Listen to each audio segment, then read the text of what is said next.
I come at this as really very much somebody that is now feel called to resource pastors like you, and as an ex-pastor, a former pastor, a failed pastor.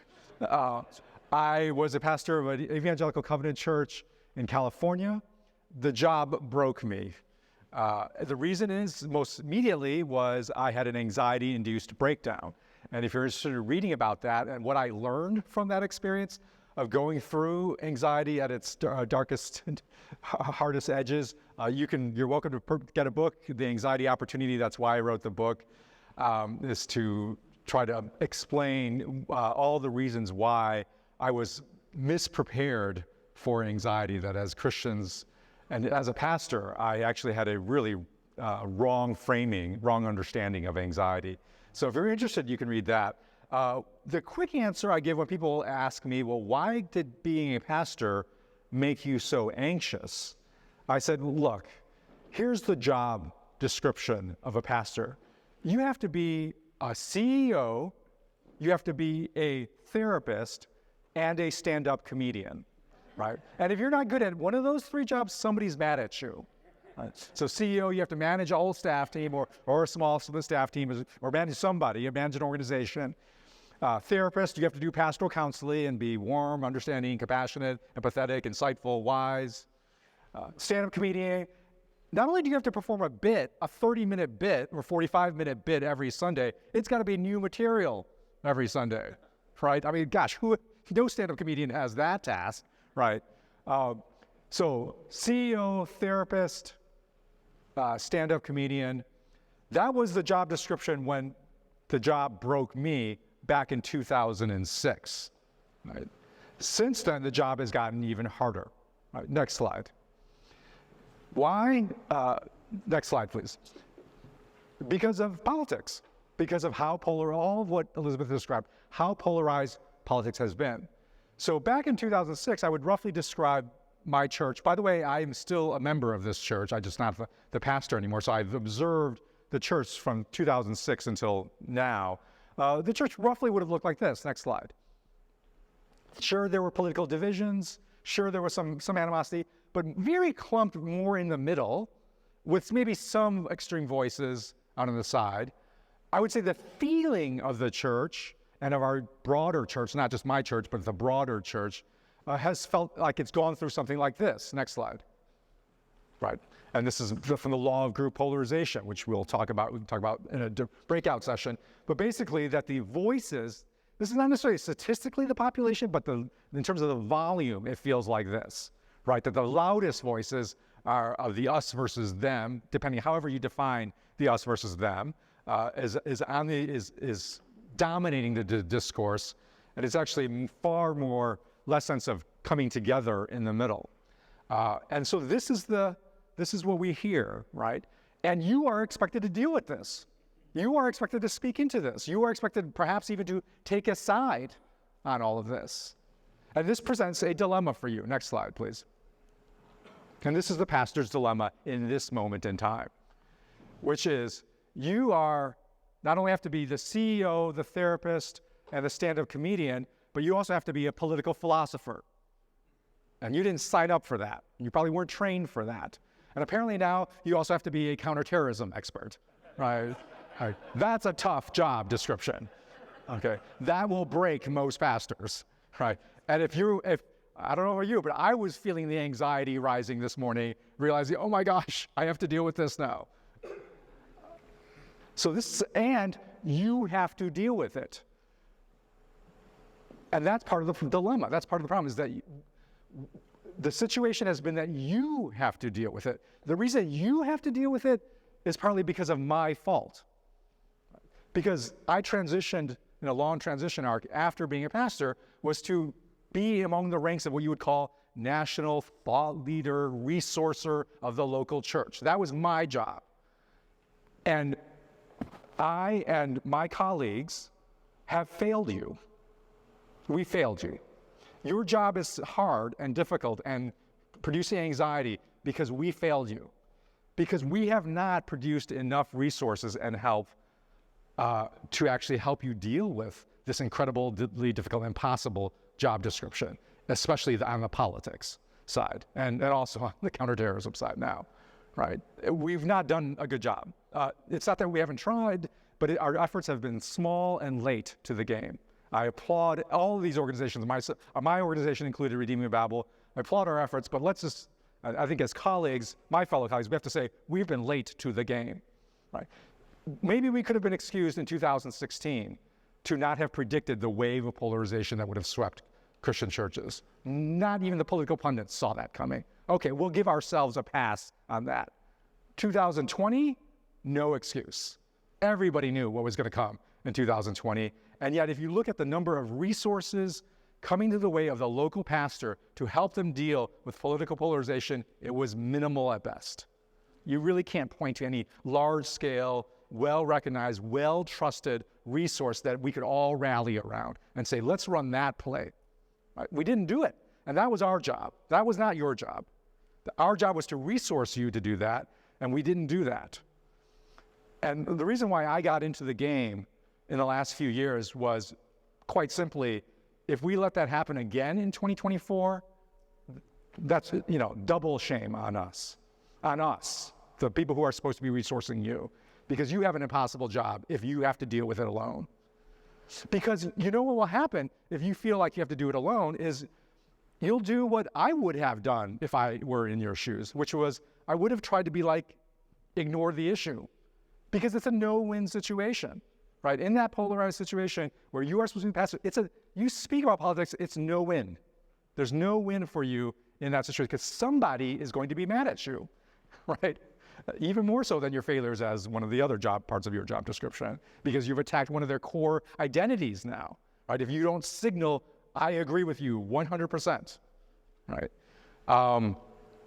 And it's a no-win situation. And that's what most pastors, I would say, in the middle of the evangelical church have done. They've tried to white knuckle their way in silence, hoping, let's just get through November, please, without the church completely splitting apart. There's a problem, though, with that. The problem is they are still getting formed in their politics. They are still getting formed in their politics. They're just getting formed by other voices, not yours. Totally understandable for why most pastors have tried to be silent, but the effect of that has been ceding the formation of our people's political identity and in spiritual terms to secular voices. I hear this from pastors all the time. Fox News or MSNBC, whatever I'm political, they get them for 24 hours a week. I get them for 1. I can't compete with that. I hear that all the time. And that's exactly what's happened.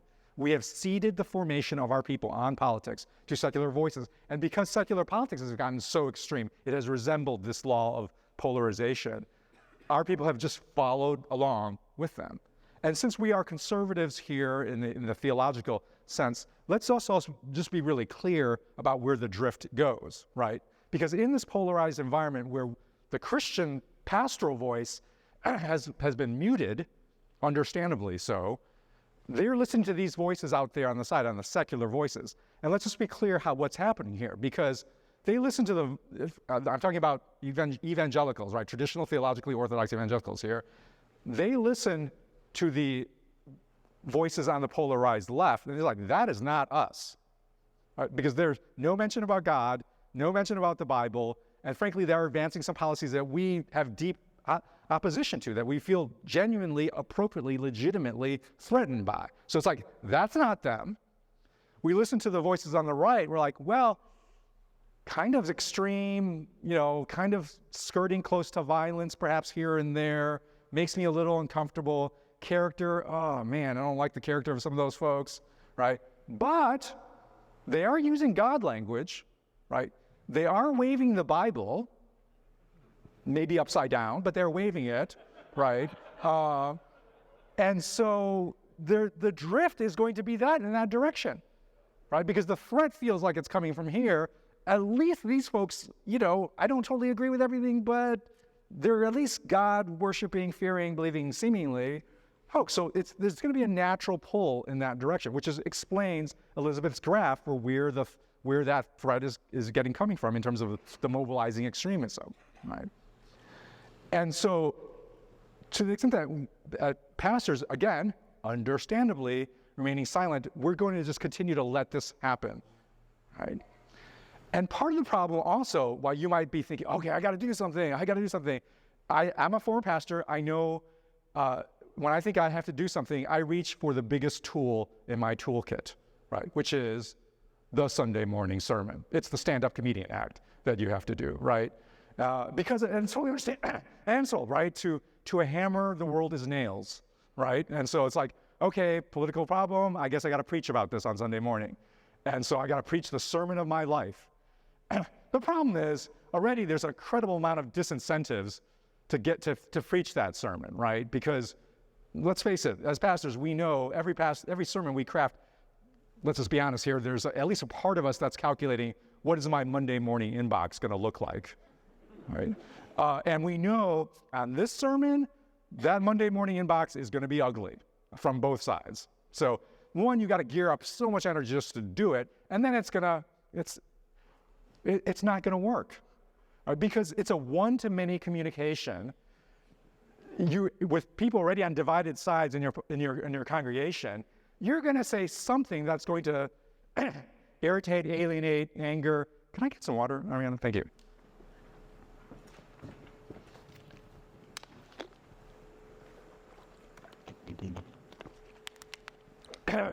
Excuse me. The dry desert air, it's getting to me.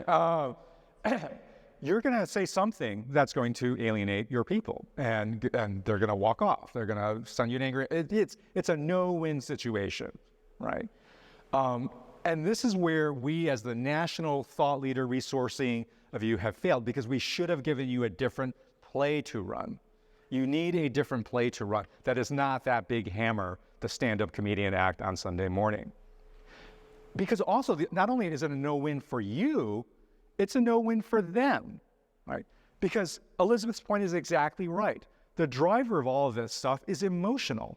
It's relational. It's a sense of belonging. That's not something you solve with one Sunday morning sermon, right? I loved Elizabeth's point when she says the church is already doing this in terms of creating a sense of belonging and connection and purpose. You know where we're doing that best and uniquely in civil society? We're doing that in our small groups. And most churches still do this thing called a small group, whether you call it prayer breakfast, women's support group, whatever, or Bible study or Sunday school. We uniquely, in civil society in America today, still gather people together regularly in face-to-face embodied community where we actually learn stuff and try to apply it and try to hold each other accountable to transcendent truths or just truths in general, and give each other meaning and purpose. Do you know how rare that is in American society today? Right? Just read the Barbara Putnam Bowling Alone, like those kinds of embodied in-person where you are known and you know, where you are learning about things that are actually deeply meaningful, that give you a sense of purpose, that give you short and realistic goals, like all of that is happening in our small groups, right? That is our secret sauce. That is our secret weapon in spiritual formation. The problem has been we have not actually resourced and directed that secret weapon, right, on the issues of politics and polarization. We've not done that, right? And so we've let the small group leaders basically fend for themselves on how to deal with this. They're not trained to deal with it on their own either, right? And so they're going to either white knuckle their way or worse, try and it goes completely off the rails because somebody hijacks the conversation with their latest conspiracy theory, right? So we need some way to activate the secret weapon that we have on formation that is ideally suited to exactly what we need to form people spiritually, to give them a sense of belonging and connection, and to actually bring the temperature back down, and most importantly, reorient ourselves back on Jesus, not the secular voices that have been bombarding them, right? So that's what we have tried to do at Redeeming Babel. We have created the After Party. And the After Party is a project under Redeeming Babel, but led by David French, Russell Moore, and myself, with other voices involved in it. The best way to understand the After Party, who here has done Alpha or is familiar with Alpha, the course? Pretty much almost everybody here. All right, so here's my elevator pitch for the After Party. What alpha did for evangelism, the after party wants to do for politics. All right, so what did alpha do? It gave you a plug and play, a resource to run whenever you're like, hey, we're not evangelistically healthy in our church, right? But I'm not like Mr. or Mrs. Evangelism. That's not my spiritual gift. What do? There's an answer. There's a play to run. You bring alpha into small groups, into your small groups, and that's the play to run, where you can have face-to-face, embodied conversations, where space is made for dialogue, difference, nuance. That's the beauty of alpha. It works. It's been proven to work. We just need alpha for politics, right? So that takes the pressure off of you. It takes the pressure off of you. So all you need to do is to say, hey, small group, or maybe start by you leading a small group. You lead a small group with 6 or 7 of your most trusted leaders, right? That you want to win over to a Jesus-centered view of politics. You lead them through this 6-session course, the after party. And then from there, you can start, replicating out to other small groups to run. You can keep this completely under the radar, which I suggest you do, actually, right? And just let it work like leaven, right? Work like good leaven, good yeast into your community. Don't tackle this with the big hammer, with the Sunday morning comedy bit, right? Quotes around that, of course. But do this, let this work into your communities where belonging actually is strongest, which is not on Sunday morning, right? And so we wanted to give you, and by the way, you can I'm a former pastor, I know how this works. You do this through some degree of plausible deniability, right? You say something like, hey, the after party, I hear they have really good stuff. David French, Russell Moore, Curtis Chang. And then you say the magic words. I may not agree with everything they say. Okay. Cover, right? Hey, we got to do this, right? We got to do this, right? You say that, but I still think they're really worth listening to. Just write that line down if you haven't gotten it down. But you've already practiced this line many times, I know, right? And so then you say, then you let that, then if they get mad at us, right? Not you, right? And we're not there in person, so we'll take it. All right, so that's the play I think that we need to run. So we wanted to give you just a very short few-minute sort of clip of the after-party curriculum, just so you get a feel for it. And let's run that.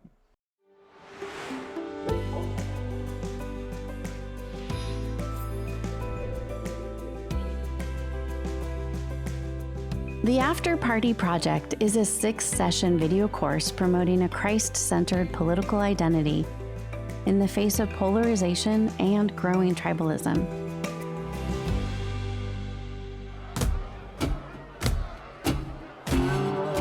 I went to Officer Basic at Fort Lee at age 37, and then deployed to Iraq during the surge with the 3rd Armored Cavalry Regiment in 2007 when I was 38. And I spent almost a year there in eastern Diyala province, in the heart of the Sunni insurgency, in the middle of the Sunni-Shia civil war.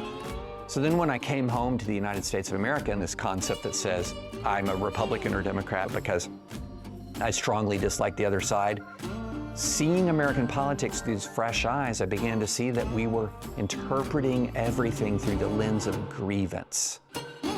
It's that sense of grievance that was giving the real emotional weight to our politics. We've always had political differences. We've always had political arguments. But what was being layered on top of it is a sense of hurt and wounding and anger that for a lot of people is deeply personal. And when you're talking about eternal matters, it doesn't get much more important than that in a person's heart. Have things always been this crazy? Is this just life and I'm just noticing it? Or are we in a really unique time? To the person, this is a unique time. There's something very different about this moment that we're in right now. How did we end up choosing the politics that we have such that this is us and that's them? How did we arrive there? This story is what I call the what of politics story, the what of politics. And in this story, especially as a Christian, the story we tell ourselves is we were shaped and formed by Jesus, and that shaped our ideology. This is a powerful story. It's actually a story, a way of looking at politics that actually Jesus encountered, because across time, people have been telling themselves this story of the what of politics. In Jesus' day, there was a sharp division. If we think our society right now is divided politically, boy, go back to the first century Israel. I am so excited. We're starting the after party. Curtis Chang, David French, Russell Moore, and others guide you through immersive sessions and an interactive online experience that helps churches, small groups, and individuals create and maintain Christian unity across difference. Along the way, you'll engage with ideas like the big shift. The big shift is shifting from the what of politics story to the how of politics story. Package deal ethics. How social media divides us. Why the partisan mind creates divisions within the church. And the law of group polarization. It used to be that there was a bell curve of American politics where most Americans were in this big, broad middle, and there was just a few people at the edges. But what's happened is Americans have increasingly associated only with people of like mind. So we live around people of like mind, we work around people of like mind, and as our communities have become less ideologically diverse, we've become more extreme, to the point where that bell curve is starting to slowly flatten out on the way to becoming a U, with more extremists gathered at either end and fewer people in that middle.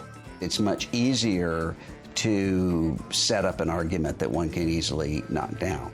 If you actually love people, though, and the people you're talking to are your audience, not whatever group is behind you, cheering you on, then you're going to want to work to understand how do they think and what do they think.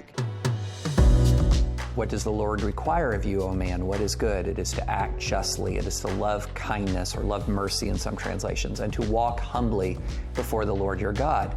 So what we're dealing with right now is just this fundamental us versus them dichotomy. If you're one of us, we've got your back. We will cover your flaws. We won't even acknowledge your flaws.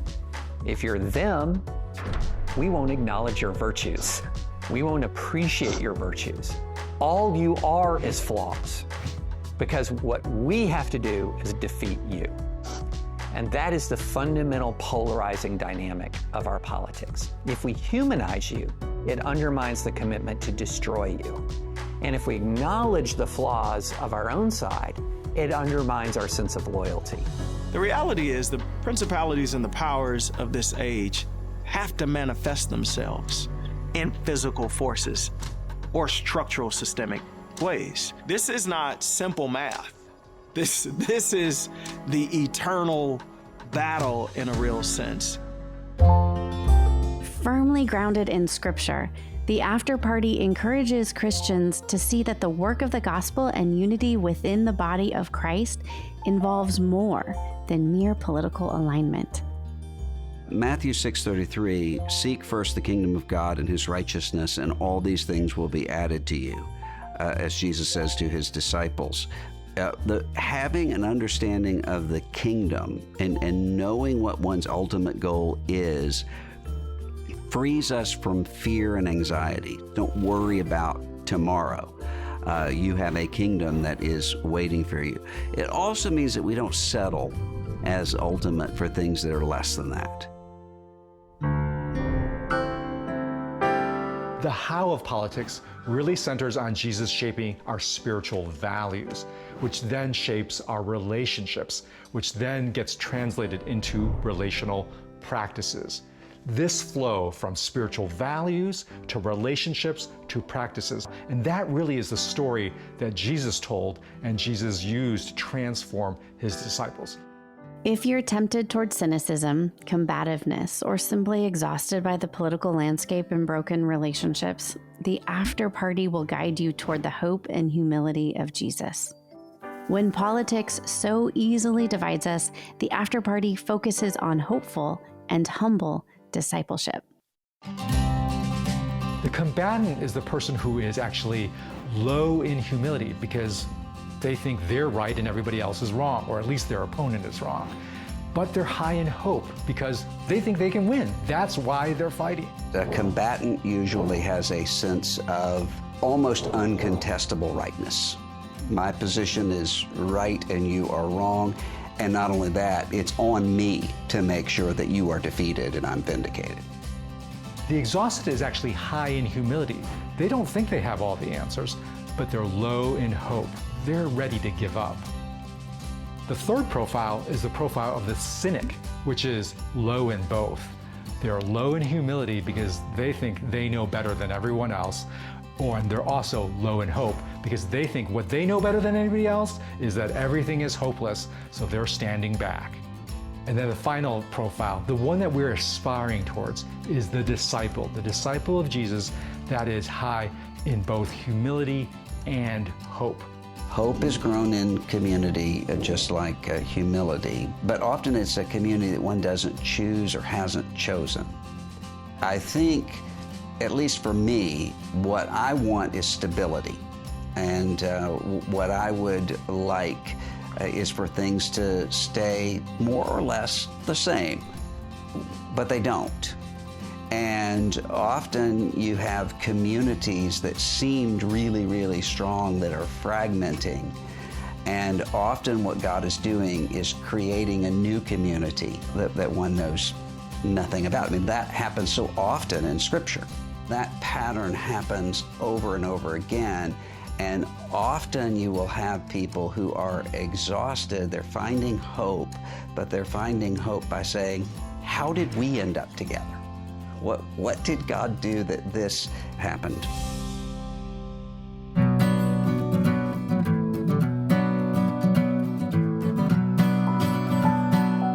They that wait upon the Lord shall renew their strength.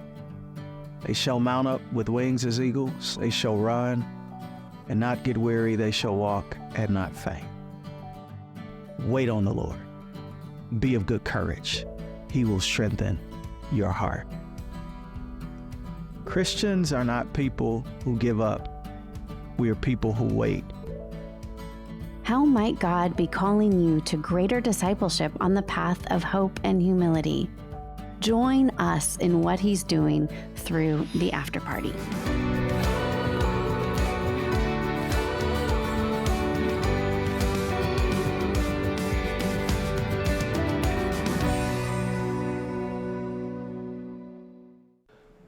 So we hope you'll check it out. It's 6 sessions, about an hour, hour and a half each session. It is completely free for you. We're trying to make up for our past failures here. So this is a gift to you, to the church. I want to just say in the last 15 minutes here, give you a little bit more preview of the substance. I hope you get a sense of the strategy and the format. I want to give you a sense of the substance of the course in just some key points. So here is our thesis about Christian politics, is that Christian politics thus far has been way overly defined by the what of politics. Next slide, please. The what of politics. What do I mean by the what of politics? Next slide, please. So the what of politics would start with ideology, right? That there's by following Jesus dictates a certain political ideology that is best represented either on the right or the left or somewhere else, right? And that ideology, next slide, then takes me to alignment with the party that best aligns within that ideology, Republican or Democrat. And then from there, next slide, then I really care that they advance certain policies that, again, flow from my following Jesus that goes from this ideology to party to policy. This is the what story of politics. Now, this is not wrong. Politics is about the what. But we have way overly defined, what we mean by Christian politics, we are thinking this picture, right? So now we're just debating which is the right connections to draw to the what of ideology, party, and policy. This is an incredibly attenuated, a very actually limited view of politics. This is a tiny slice of politics. Politics at its essence, from Aristotle on, would say this is actually about how we as a community, national or local at whatever level, how we live and work together. That's what politics is. Polis, that's the city-state. It's how do we relate to one another. And the what is only one slice of actually how we relate to one another, because we've left off this other, in some ways, as important certainly, and probably more important story of politics, which is the, next slide please, the how of politics. The how, and the central shift that this after-party course is trying to get Christians to see is to shift their emphasis from the what of politics to the how of politics. What do I mean by the how of politics? Next slide, please. The how of politics actually begins with our values, and especially as Christians, our spiritual values. And our course especially advances that Jesus, in the realm of politics, had two spiritual values that are especially relevant for today, which I will talk about in a moment. But it's hope and humility. You saw that. The spiritual values of hope and humility must be the bedrock of the how of politics. Next slide. Which then must translate into relationships. Hope and humility are relational values, right? These are values that are hope with and in each other, our humility before each other, right? So hope and humility then must get translated into relationships, not just into our own individual abstractions, right? And from there, as we all know, as people who form people to have good spiritual values in relationships, you need practices. You need actual concrete practices and disciplines you're referring to. Next slide. So that's what leads to relational practice. This is the how story of politics that we are trying to get Christians to actually say, this is the view of politics that you need to center yourself on Jesus. And the sad thing is that the ostensible headline-grabbing Christian voices on politics have all too willing to actually sacrifice this story of how in order to try to win on the what. Right? It's another way of saying they've been willing to make compromises on the means in order to get their ends. And that's completely reversed, I think, from the Jesus emphasis that actually puts prior emphasis on the how. Next slide, please. Right? And you can see this because it just, think about Elizabeth brought up Matthew 5. It's a passage, Sermon on the Mount, right? I challenge you, and anybody, and any Christian, to draw a straight line from Jesus' teaching on Matthew 5 to a specific what of politics. Now you can try, and it's a legitimate exercise to try to say this passage of Matthew 5 means you should actually vote Democrat or Republican, or Matthew 5:24 means the border control policy should be this. You could try, okay? But I guarantee you it's going to be a fuzzy line and very contested. Other people will have other ways they draw that line, okay? But Matthew 5, do not mock one another. Commit to the truth. Forgive one another. Show mercy. Avoid sexual scandals and anything that would tarnish your reputation on the outside, from outsiders, right? All of these are all how values that are clearly stated in Matthew 5 that you can draw a straight line from that to how we talk about politics, how we relate to politics, to our political opponents, right? To how we appear and the leaders we choose and the standards we ought to hold them to. Straight line, right? So this is why we've got it all. We've been emphasizing and putting all of our energy and emotions on fuzzy and contested lines, and actually sacrificing and ignoring the very clear lines Jesus is drawing to the how of politics. Now, one final picture to give you a sense of why hope and humility are so helpful and important spiritual values to be the foundation of this. Next slide, please. If you start a course on politics, let's say anywhere, but in the church, you need to give participants some way to identify themselves. Like, where am I in this story, in this experience that you're about to lead me? Where am I starting out with? If you start the story and anchor the story of politics on the what, you have to ultimately give your starting survey, quiz, whatever, something like this, right? It's where are you on the what of politics, which means you're going to be like somewhere between conservative and liberal. And you know what happens when you do that? Then everybody anchors in on that identity, right? It's like, oh, I'm against you. You're on this side, I'm on this side. That's an awful way to start a group experience, okay? But that's what happens if you start with the what of politics. This is the only option, right? But if you shift the framework, shift the emphasis to the how, you can begin with spiritual values. And next slide, please. And this is what we do in the course. We actually give a quiz to actually help people evaluate where they are on hope and humility, which is completely nonpartisan, has nothing to do with your actual ideology or policy positions. It's about your how. Like, where are you on the levels of hope and humility? And everybody can take it, regardless of where your political positions are. And the beauty of this is, one, Jesus really emphasized, and we show this in the course, in the book that's coming out, like why Jesus so emphasized hope and humility. But if you start plotting yourself where you are on hope and humility, you get a really interesting, I think, 2x2 grid. So next slide, please.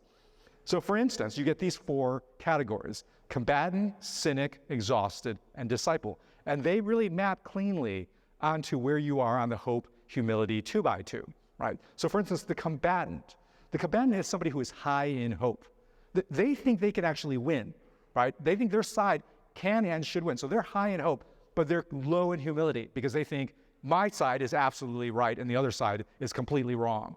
So that's the combatant, right? Next slide.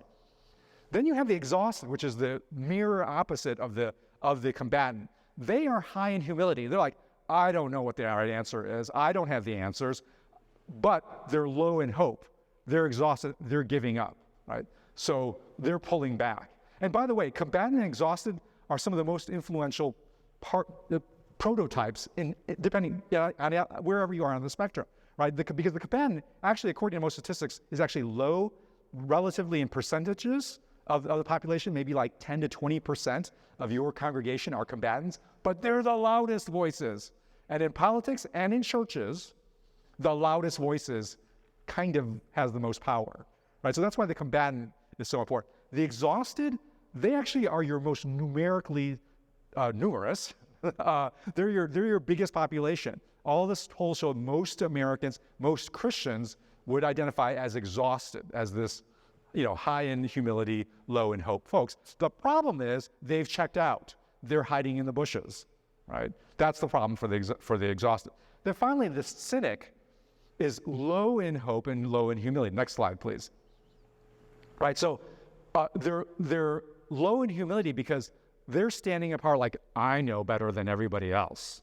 And what do I know better than everybody else? That it's completely hopeless, right? That's the cynic.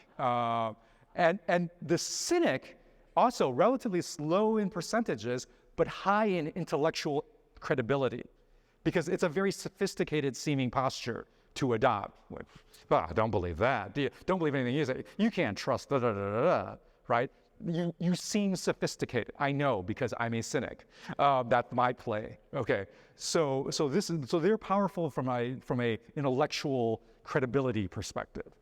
All of us are trying to grow our hope and humility. That's the call. And that's what a disciple is. Is that the next slide? Yes, that's what a disciple is, right? The disciple is high in humility. A disciple is a learner. That's what a disciple means. Like, I don't know everything. That's why I need to learn. That's what a disciple is, a disciple of Jesus. They're also high in hope. They believe, I have a teacher who can actually help me grow in my learning. I'm hopeful, I'm engaged. That's what a disciple is. That's why Jesus calls us to high hope and humility, because that is the spiritual posture of a disciple.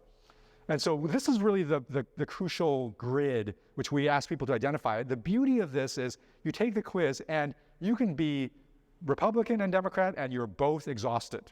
You can be Republican and Democrat and you're both combatants. You can be Republican and you're both cynics. And you can talk about the posture, the how, without having to get into the what of politics. And still be engaging in a growth towards being a disciple.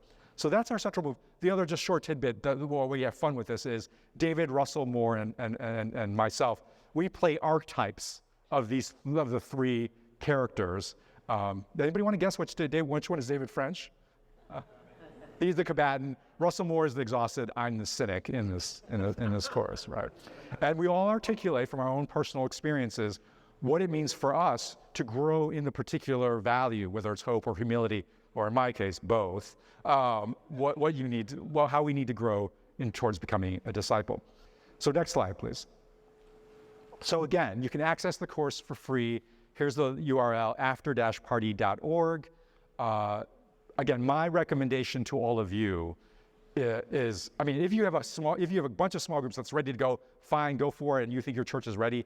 If you're not sure, best thing to do is lead a small group of folks of your trusted, your board, your elders, or just the folks you know who care most about politics and have some semblance of health to them. That you want to rally your people. You want to rally a core around you before you don't want to get out ahead of that, right? So this is a perfect way for you to rally your core people who are going to have your back, right? So do that first, and that'll tell you, like, okay, where does this, and ask them, where does this go next? You know, does this go in Sunday school? Does this go into our weekly Bible study? Whatever. Run this under the radar, right? You don't need to make a big deal of this. You don't need to make a big announcement. Just let it work as yeast and see what God does as we together call our people to become disciples of Jesus in our politics.